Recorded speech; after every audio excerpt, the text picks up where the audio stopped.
Welcome to the 398th of the COVID calls. This is a daily discussion of the COVID-19 pandemic with a diverse collection of disaster experts. My name is Scott Gabriel Knowles. I'm a historian of disasters at the Korea Advanced Institute of Science and Technology. I'm coming to you live from Daejeon, South Korea. Today, I welcome Hannah Kim and Junyi Lee to discuss their work on climate change and climate adaptation in the Intergovernmental Panel on Climate Change during the COVID era. Just a reminder, you can usually catch COVID calls live on weekdays at 6 p.m. Eastern Time. Just go to the COVID Calls YouTube channel to watch.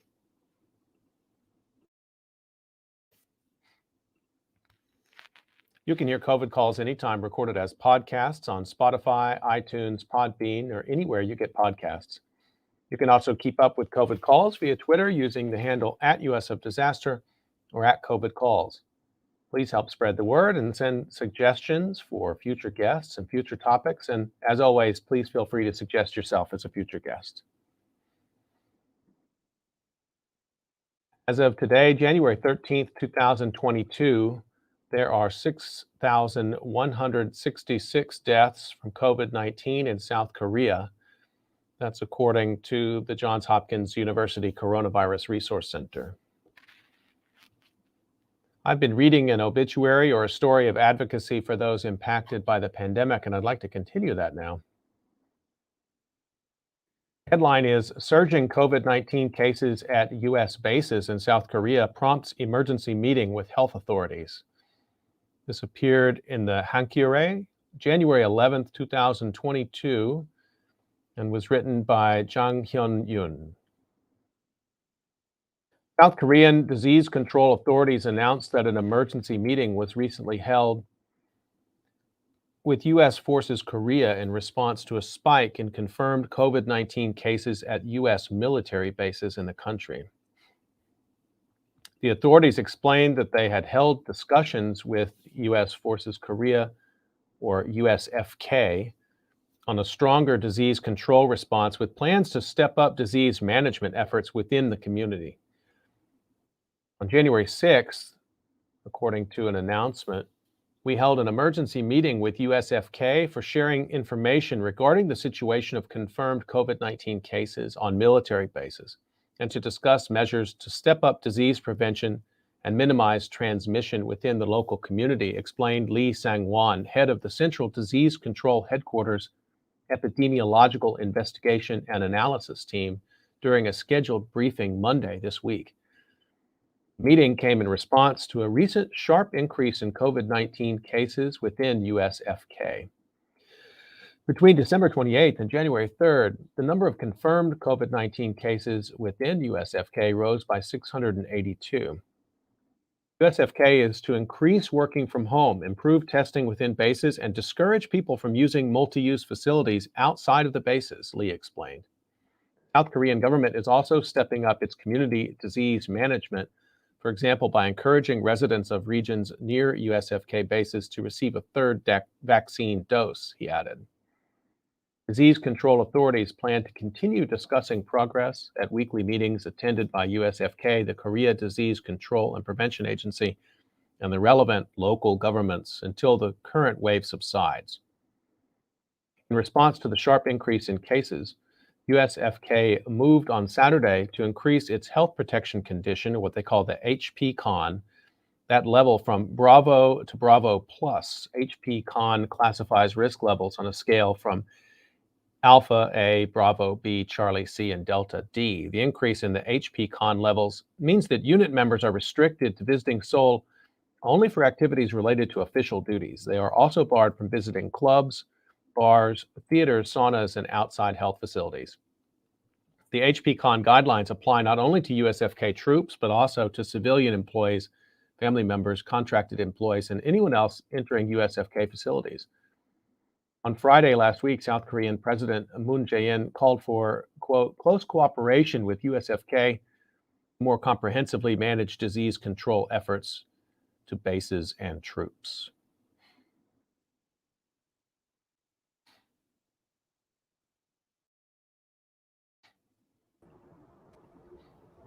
Okay, I'd like to turn to the conversation for today, and let me introduce my guests. Hannah Kim is an assistant professor in the School of Humanities and Social Sciences at the Korea Advanced Institute of Science and Technology. She received a PhD in Energy and Environmental Policy from the University of Delaware.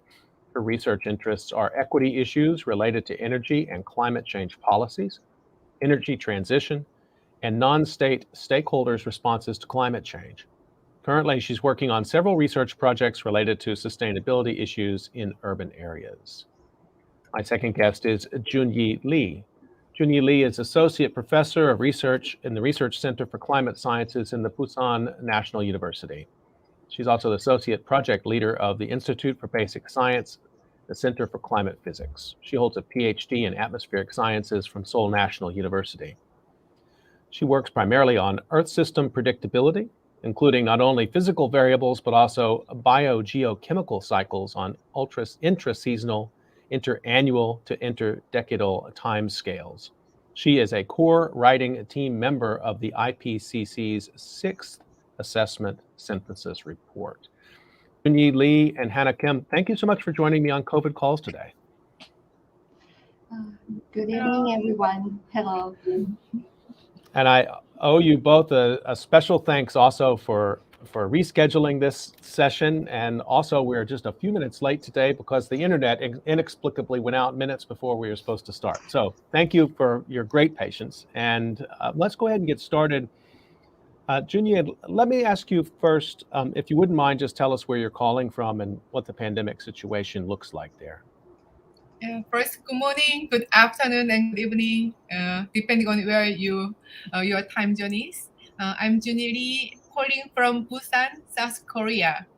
So actually, here in Busan, we haven't had any serious lockdown because actually we are controlling well the COVID situation. But for the last few weeks, we have increasing positive cases. And today it's about 162 cases in Busan. And the Busan population is about 350 million. So in this sense, I think we are still doing okay. And what about at your university? Do you have some special controls in place there? Are students in the fall, were they there in person or were they remote primarily? So for the undergraduate student and for the lecture with a large number of students, we are doing online classes. But for small lectures, like maybe with the 20, less than 20 numbers of students, we are doing in-person classes. And especially, I'm still have in-person classes with my graduate student. Hannah, let me turn to you. And you and I are both in Daejeon, so I won't necessarily ask you for the update on the virus situation here. Although I would maybe pause here for a second and note that the death rate from COVID in the last 30 days in South Korea has been startling. You know, in the international news, the United States takes up too much space. But that number was almost 2,000, which makes up a very large proportion of the overall death total from COVID in South Korea throughout the entire pandemic. Hannah, I don't know, has that the way you've been watching that, has that affected government controls at all? Have you seen any impact of that in Daejeon or on campus? Actually, as you know pretty well, okay, I can see I can listen to some howlings. So I don't know, it is okay. So as you know pretty well, we are in the same city, but as I know, we are having the normal lives in South Korea thanks to the government strict policies. And as you pointed out recently, the death rate are increasing, but however, still people around me I believe, kept their normal lives, I think. And also, when it comes to the campus, recently we can see some spikes in the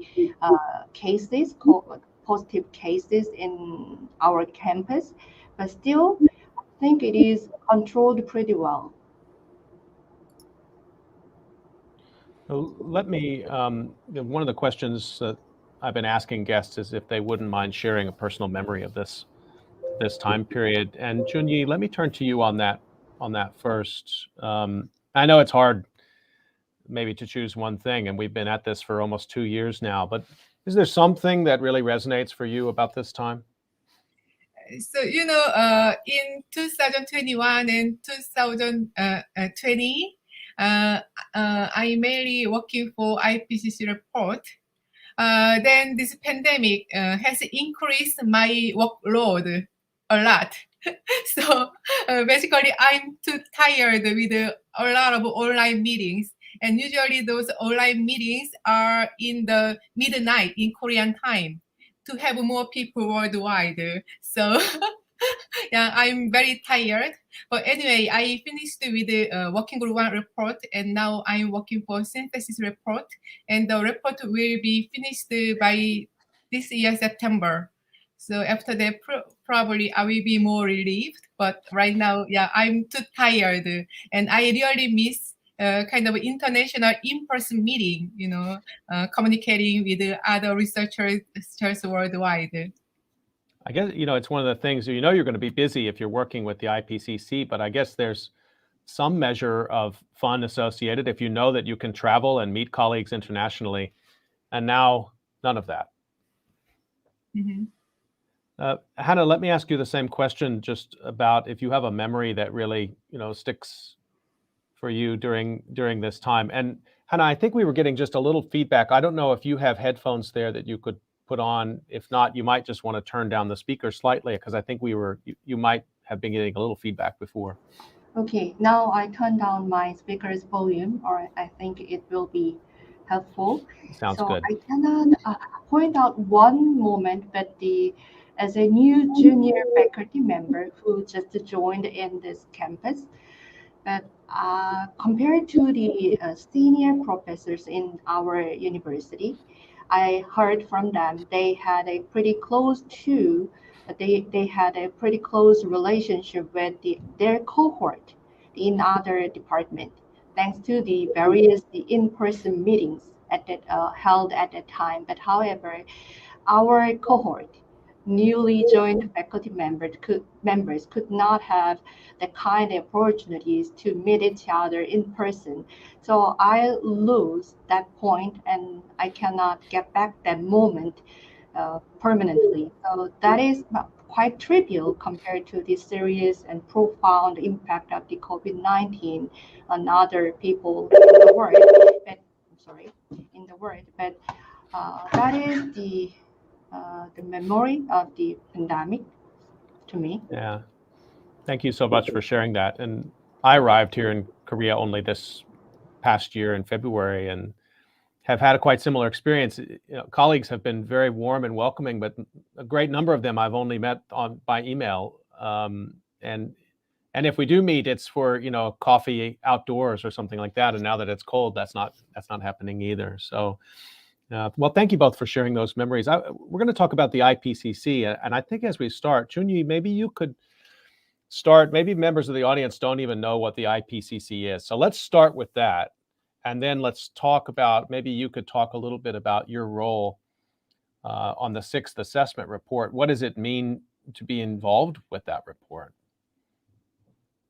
The Intergovernmental Panel on Climate Change, IPCC, is provide report regularly, and this is the 6th assessment cycle starting from 2016 to this year. So this year, actually, the entire cycle will be ended. And in IPCC, there are 3 working groups, and I'm mainly involved in working group 1, assessing the physical basis for the climate change, and also provide the future projection depending on our choices in future. And then there are working group 2, mainly assessing impacts, risks, and vulnerability of climate change. And working group 3 is assessing the policies and methods for reducing greenhouse gas emissions. So individual working groups provide each working group report. And finally, there will be synthesis report integrating all 3 working group report. And this synthesis report will be released this September. And working group 1 report was released last August. And then working group 2 report will be released this February, and 3 will be this March. So there will be a lot of news regarding impacts, risks of climate change, and also how we reduce greenhouse gases early this year.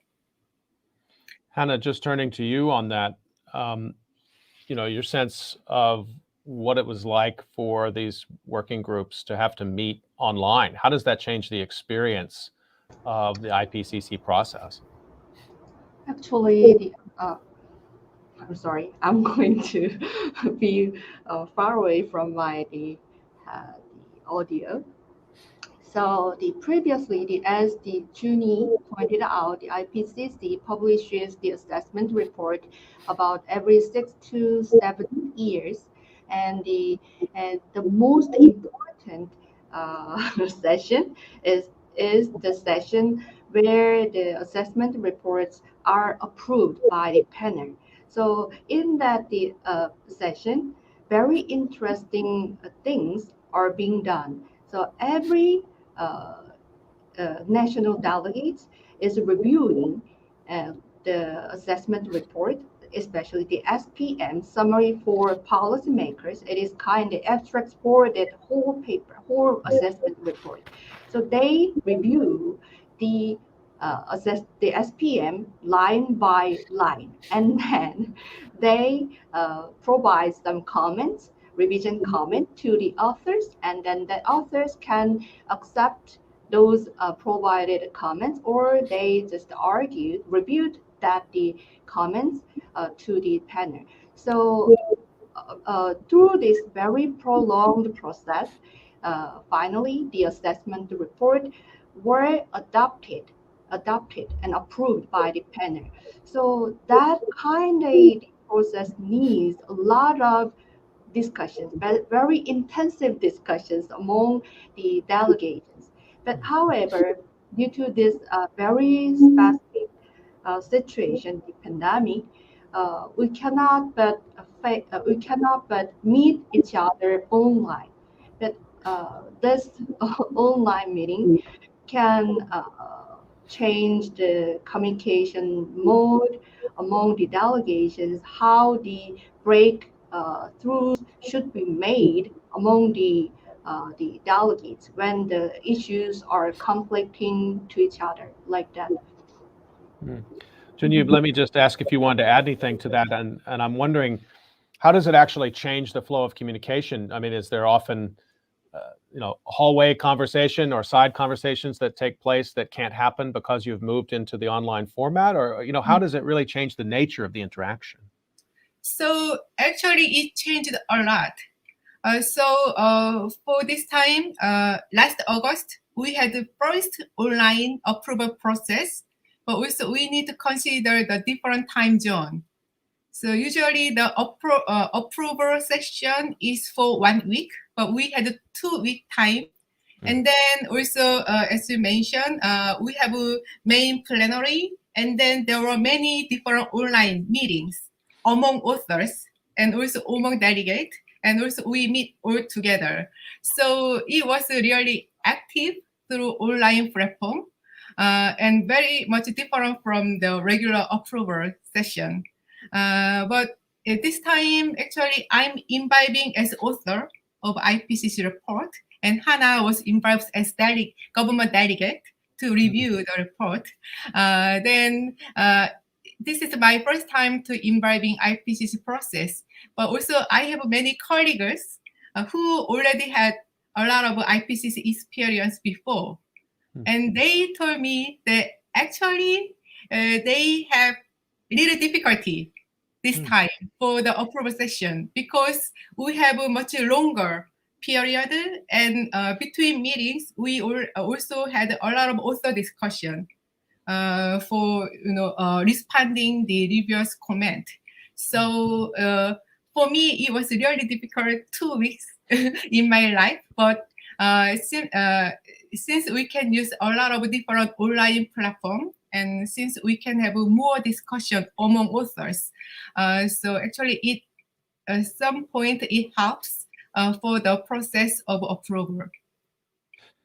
Junie, let me stay with you just for a second. So what are the headlines from to the extent you can share them with us, from the Working Group 1 report, the main points?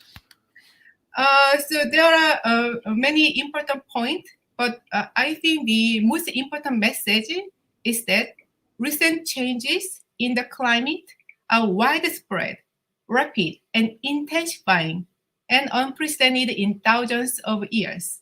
And we are already in the global warming of 1.1 degrees Celsius. And it is also indisputable that human activities are causing climate change, making extreme climate events, including heat waves, heavy rainfall, drought, more frequent and severe. And the second important message should be the future of the climate is in our hands.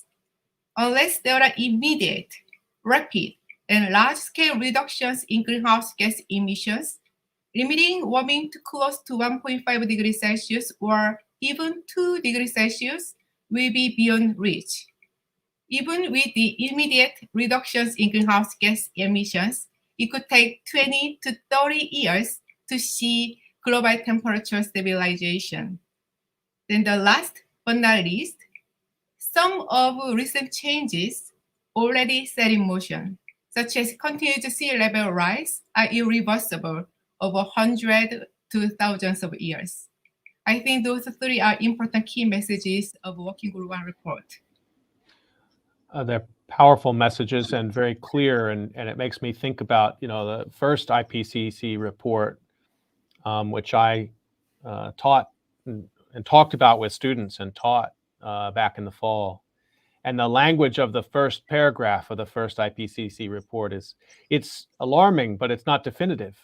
Mm-hmm. And what you've just described is a complete world away from that first IPCC report. Hannah, let me come back to you and ask you about, Chunyi was talking about this unprecedented process of trying to carry this all out with an extended time period, online, unable to carry on the kind of dialogue that had gone on in the past when people are meeting in person. Did that lead to any problems with actually approving the assessment? Or was there some hesitation in that?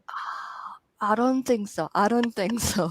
Actually, to the delegates, I record the experiences. I started participating in the sessions, the IPCC sessions, starting from the 2017, when the IPCC's panels began the approval of the outlines of the each assessment report of the sixth cycle.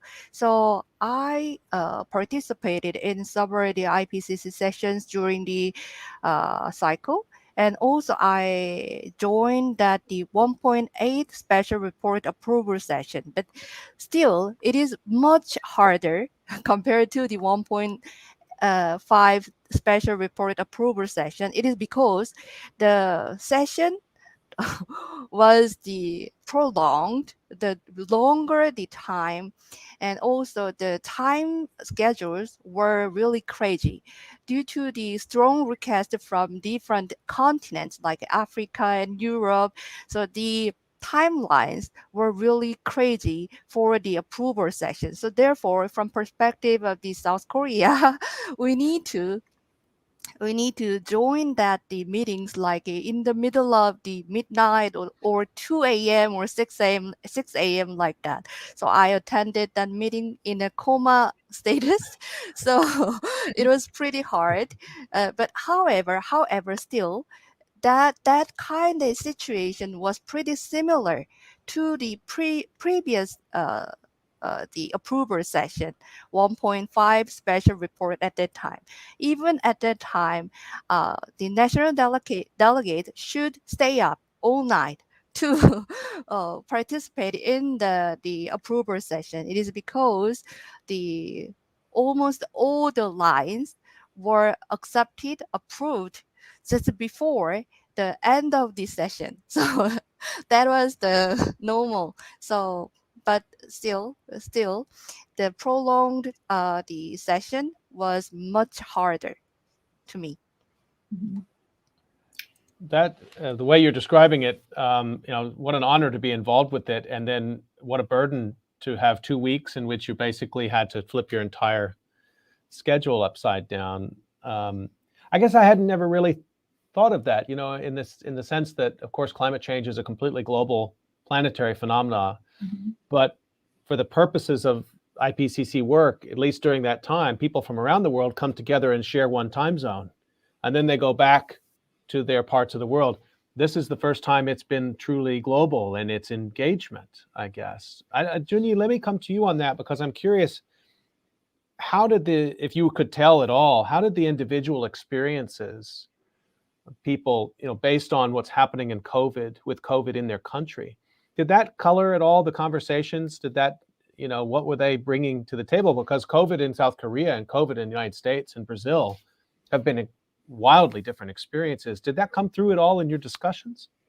Yeah, actually it was. So the process started from 2018. So actually, usually in the IPCC report process, there are 4 lead author meetings, all in person before. Then actually working group 1, we were lucky because we had a in-person meeting for 3 times. Then this COVID happened. Then we have this online meeting just for the last lead author meeting. Then due to the COVID situation, we had more online meeting. Then every meeting in the early 2020, this COVID situation was the big issue. And then we actually concerned a lot with our colleagues, stay in Italy, or other places where pandemic situation were really severe at the time. And some of my colleagues in Italy and some part of Europe, they actually got COVID at the time, early 2020. So actually we were concerned a lot, and it delayed the process a lot because there were other cases as well in other chapters. So it affected a lot for our report writing process. And then also the COVID pandemic affect the global greenhouse gas emission, So we actually had a COVID box in the report and how COVID affect the climate and weather situation during 2020. And it was a very urgent issue, and we believed it was quite important for us to assess how the situation affect the issue of climate. So we decided to include those issues. So yeah, I can tell that COVID influenced a lot for IPCC report process. Just want to remind listeners that you're tuning in to COVID Calls, and today we're talking about COVID and the IPCC process and climate change with Junyi Lee and Hannah Kim. And Hannah, let me come back to you, particularly on this point that Junyi was just raising about the ways that we can see the impact of COVID in this way the IPCC process was taking shape. I'm curious, about another aspect of that, was just what do you learn from the pandemic that perhaps changes the way or alters the way you think about what's possible with climate change action? And I ask this particularly because, in those first 3 months, 4 months, when many parts of the world, not here, but other parts of the world, were going into strict lockdowns and people were really curtailing their activities. That seemed to me to indicate that some of the things people had said would never be possible for climate action, that some of those things would be possible, curtailing travel. And of course, I'm not saying at all that we should want a pandemic or some horrible event to force us into climate action, but it did show some possibilities there. And I wondered if you wouldn't mind speaking to that. Yes. Actually, the Junie pointed out some bad things of the holding the events online. But however, I found some benefits, the environmental benefit from holding this kind of environmental conferences online. So it is quite straightforward. So the actually I was the engineering student, but however I changed the discipline from engineering to the environmental policy. So due to the experience to participate in the COP10, it was quite long time ago as an observer like Greta Thunberg. But after then, when I grew up, I had the opportunity to attend the COP24, the held in Katowice, Poland in 2018. As you know pretty well, the COP, the Conference of Parties of the UNFCCC, is a really huge event. So a lot of people from all over the world participate in that event to see what kind of the dialogues are going on and to see uh, what a kind of dialogues were delivered by the high level the policymakers from the important countries. But however, that carbon footprint related to the events always made me uncomfortable. But and also, but however, from perspective of this kind of environmental footprint, so this kind of online platform, I believe, can provide some kind of new venue to make some breakthrough to neutralize or reduce or offset the emission related to the holding that environmental related conference, international conferences. So, and also I believe this kind of technology based approach can provide better representativeness of developing countries in the negotiation process. Of course, the when it comes to the IPCC sessions, when the panel was discussing the mode of the holding the IPCC approval session, at that time there were concerns from the developing countries in terms of the internet connection issue due to the specific situation of their countries. But I believe some countries have some issues in the internet connection, but I believe still, but however, still there will be some kind of opportunity to enhance the representativeness of the developing countries or the least developed countries in terms of climate negotiation or climate the other environmental related negotiation process. That is good thing at least to the uh, CO2 the carbon negotiation process. So and quite a narrow answer to your No, it's question. Yeah. really interesting Mm, insights. So mm. COP10 was in 2011. So Yeah, you, COP10 was 2004. oh, 2004. Okay. Wow. Okay. Mm. So you have been to two COP meetings then. So you actually Yes. have got some way to see in the distance of time how these discussions have evolved.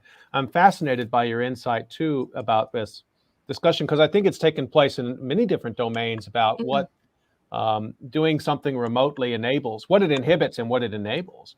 mm, And of course, if one of the values of the IPCC is sort of leading the way in terms of showing how adaptation could work, then avoiding international flights when they can be avoided is one of the ways that can be done. That's a really powerful example. I think, June, you participated in the COP26 this year, Yes. last year. Yeah, last year, November, and that was my first time to attend COP. Yeah, it's in And Glasgow, right? yeah, Glasgow, Mhm. and it was really interesting. And actually, uh, so people say it was not that successful to have a more ambitious plan for individual nation, but I see that actually there has been advances compared to the previous COP. And even though still this national plan to reduce greenhouse gas by 2030 is not enough to fill the gap and to reach our long-term goal, but I see there are some kind of step forward to reach our goal. And then actually I'd like to add one point regarding the implication of COVID for limiting climate change. And it has an important implication. Then now in Korea and many countries, we are talking about carbon neutrality by 2050. And also Korea also has this plan. But we don't know how hard it is to reach the aim. And to reach carbon neutrality by the year of 2050, we need to reduce greenhouse gas emission around 5 to 7% compared to the previous year. And this is a huge mission we have to do. Then in 2020, due to COVID lockdown measures, actually the global carbon dioxide emissions declined by 7% in 2020 compared to 2019. It indicates that it will be difficult, but we still have a chance to limit global warming to below 1.5 or 2 degrees Celsius. But the problem is it was temporary reduction. Then after that, it going up again. And 2021 emission will be similar level to 2019. So I think we can learn from this COVID lockdown situation. And also we can estimate our effort or our action to do for the next several years to limit global climate changes. So, a couple of important points to me in what you're describing there. One is just that it's the proof of the concept that that emissions can be slowed. I mean, just to show that it can be done. And so that's one thing. But the other speaks to the sort of collective action aspect of this. And it's something I wanted to ask you, Hannah, let me come to you first on this, just about human behavior. I mean, you mentioned Greta Thunberg a minute ago, and I've talked about this with others on COVID calls, but I remember in 2019 that COP meeting, there was a real, I think, a real depression. I mean, Australia, the United States, Brazil were either boycotting or not participating in any meaningful way. And the Trump administration had basically, pulled out of the Paris Accord. I mean, it was a really bad time in terms of thinking about the efficacy of the IPCC. And of course, the climate marches, the student climate marches had happened that last fall. But then of course, in the context of the pandemic, but still, to see that people could engage in this collective action around the pandemic, right? To save lives, ultimately, to try to save lives of people you would never meet. I felt like that gave a boost. I'm speaking of myself here, but it seemed to me that showed some possibility for collective action that maybe people had given up on. So maybe, I don't want you to talk me out of that, but I wonder what you think about that, and maybe sort of translate a little bit into how you think about activism, and how this pandemic period might give a boost to activists and the politics around climate change. Okay, when it comes to South Korean case, so for the first year of the pandemic, in 2020, the many environmental group activities were the challenged. So according to the interviews with the energy cooperatives in Seoul, South Korea, when I conducted a research the project regarding the energy cooperatives in Seoul. So conducting campaigns and the community events like running educational programs or the community awareness outreach programs were delayed several times and then canceled out.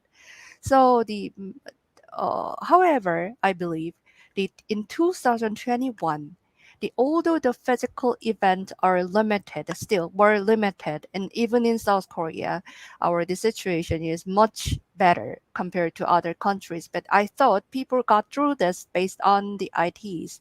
So we can see a lot of the current news to promote the involvement in the individual the activities in their household. So I believe it is related to the recent the strong emphasis on the carbon neutrality of the South Korean government, as pointed out by the Professor Juni Lee.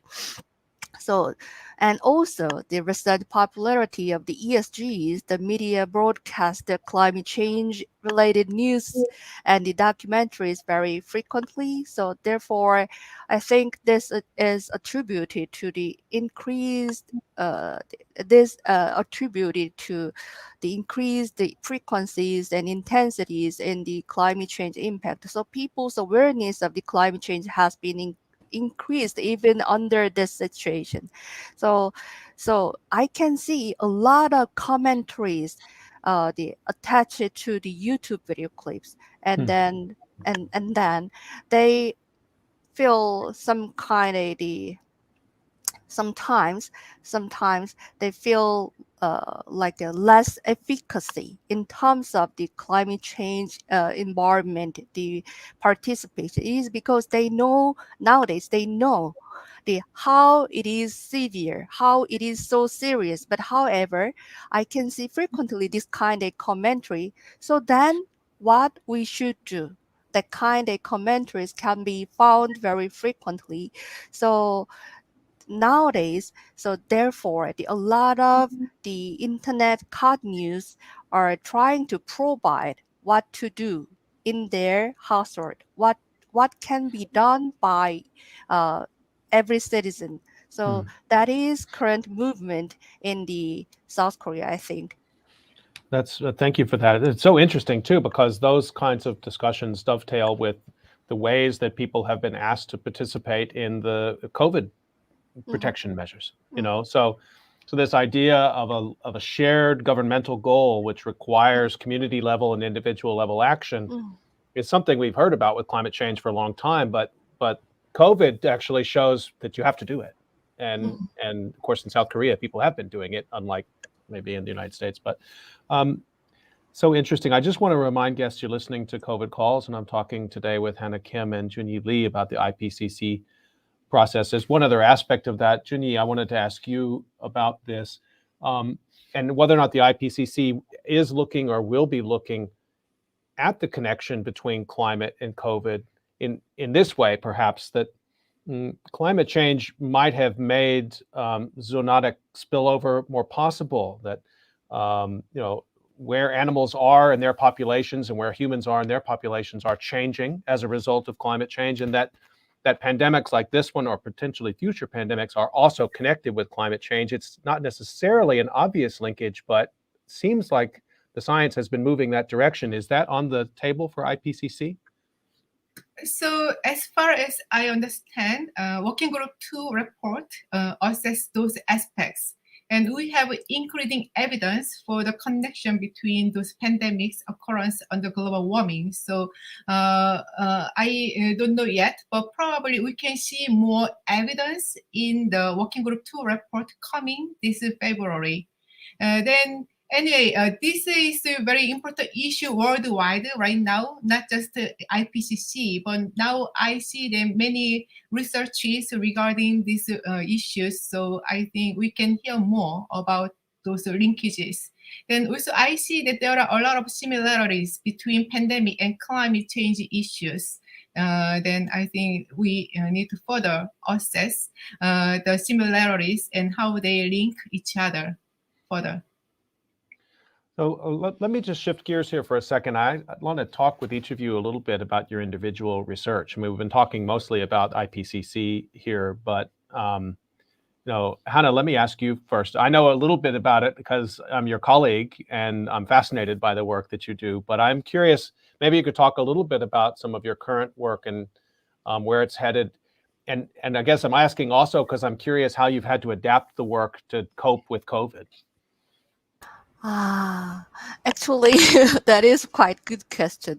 Actually, currently, I'm working on the some quite not that large, the two the kind of the experimental the research project where the about 200 households are participating in.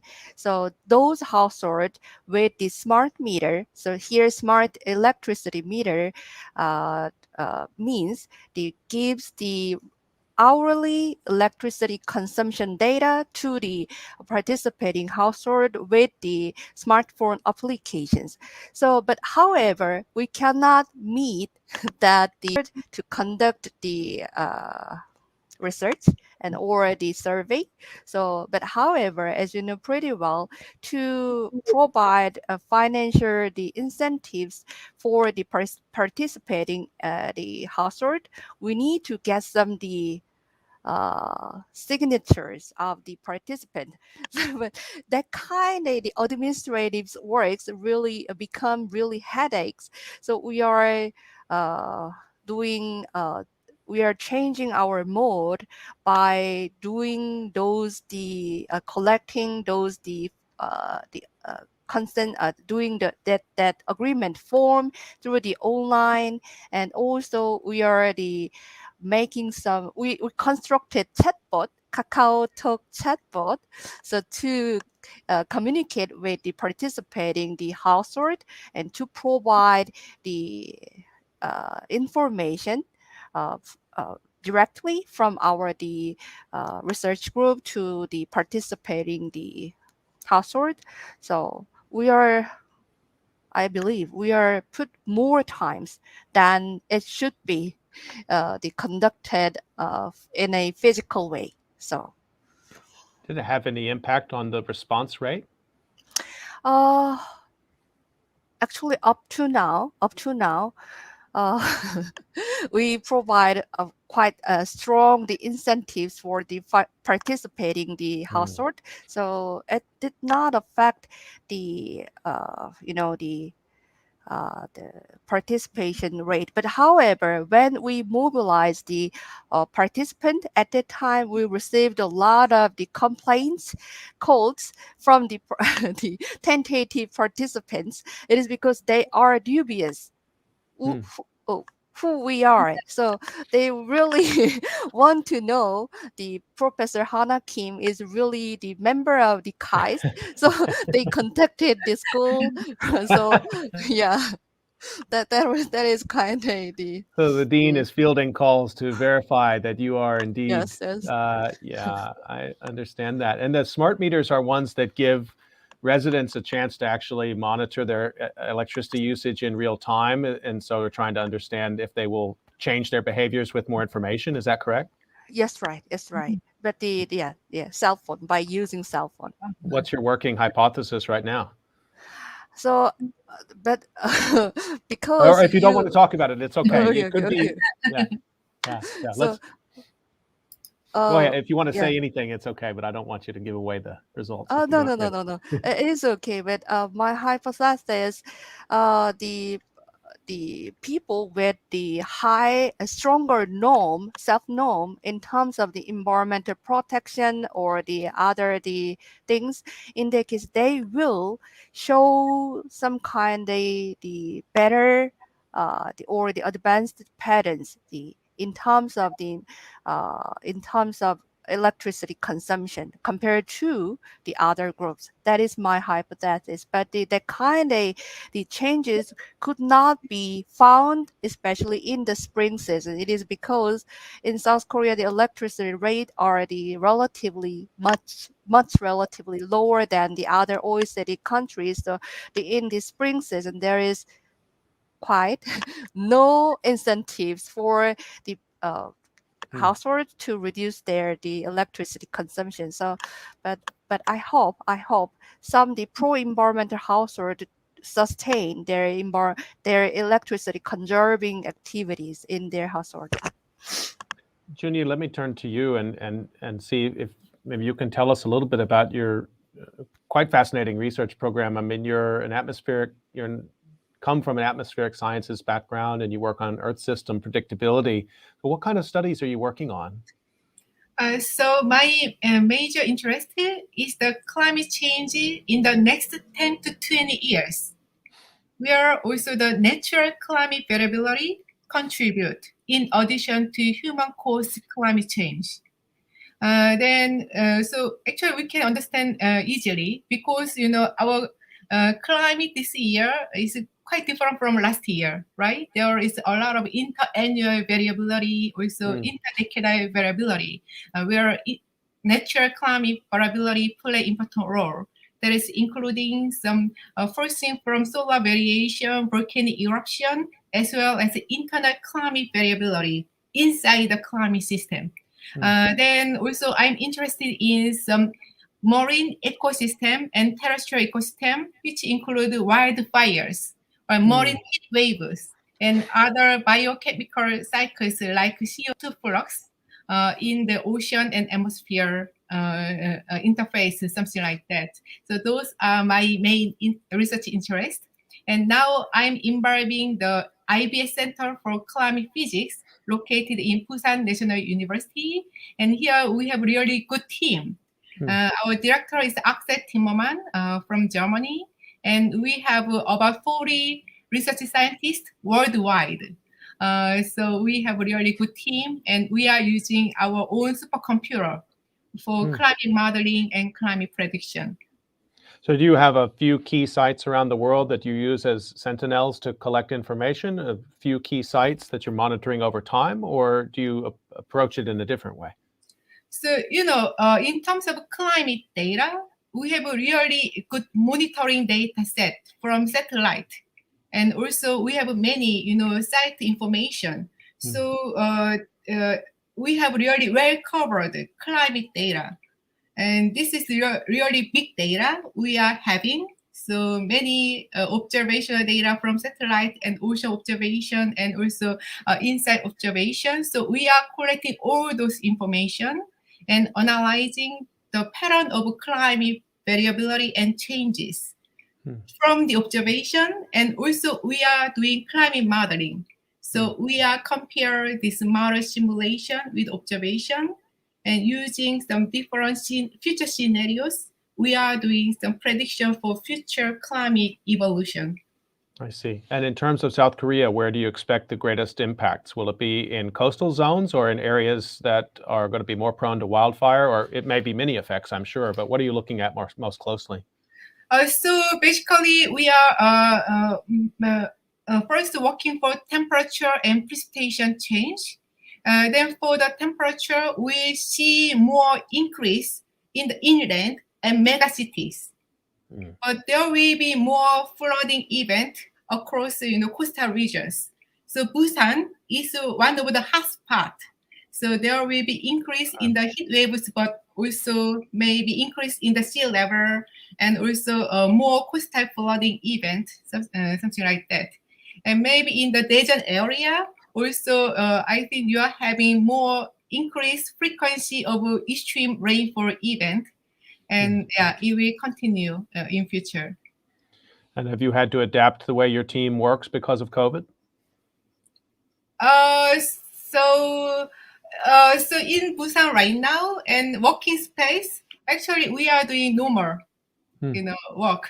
But we are still have online meeting still among us because we are more than 40 people, so we cannot meet all together.